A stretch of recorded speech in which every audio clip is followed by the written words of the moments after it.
মইৰাবাৰীত trading এজেণ্টৰ ৰূপত কুখ্যাত চাইবাৰ অপৰাধত জড়িত অভিযোগত জেললৈ যোৱা দুই কুখ্যাত অপৰাধীয়ে এইবাৰ ট্ৰেডিং কোম্পানীৰ এজেণ্টৰ ৰূপত মেলিছে লুণ্ঠনৰ ফন্দি।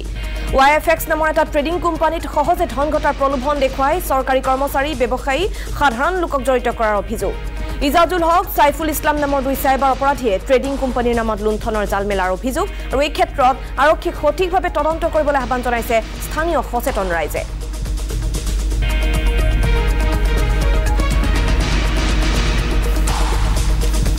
ধাগী অপৰাধী চাইবাৰৰ নামত তেওঁলোকে জেল হাজত খাটি আহিছে। তেওঁলোকে আজি ট্ৰেডিঙৰ নামত মানুহৰ পৰা পইচা লৈছে।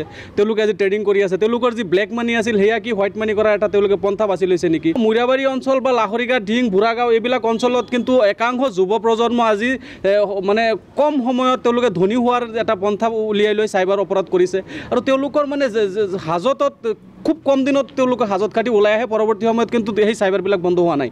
চাইবাৰ আজিও চলি আছে। তেওঁলোকৰ কথাত আমাৰ সাধাৰণ ৰাইজ যাতে পতিয়ান নাযায়, সাধাৰণ ৰাইজে যাতে তেওঁলোকে হয়তো বিলাহী বাহন দেখুৱাব, বিশাল অট্টালিকা দেখুৱাব আৰু বহুত কিবা কিবি ফৰেন ট্ৰিপ দেখুৱাব যে আমি ফৰেন ট্ৰিপত গৈছোঁ, এইটো হয়তো বহুত কিন্তু তেওঁলোকে দেখুৱাব, মানুহক মানে প্ৰলোভন দেখুৱাই এইবিলাকত মানে নিব বিচাৰিব। কিন্তু সাধাৰণ ৰাইজক অনুৰোধ জনাম যে তেওঁলোকৰ প্ৰতি আকৰ্ষিত হৈ আপোনালোকে এইবিলাক বস্তু যাতে বিনিয়োগ নকৰে। ফৰেক্স যিটো ট্ৰেডিং কোম্পানী, এই কোম্পানীত কিছুমান চাইবাৰ অপৰাধীয়ে এই নেটৱৰ্ক এই লাইনত জড়িত হৈ টকা ইনভেষ্ট কৰা আমি গম পাই আছোঁ। গতিকে তেওঁলোককো আইনৰ আওতাত আনিলে হয়তো এইটো অৰিজিনেল বৈধ হয় নে নহয় সেইখিনি ওলাই পৰিব।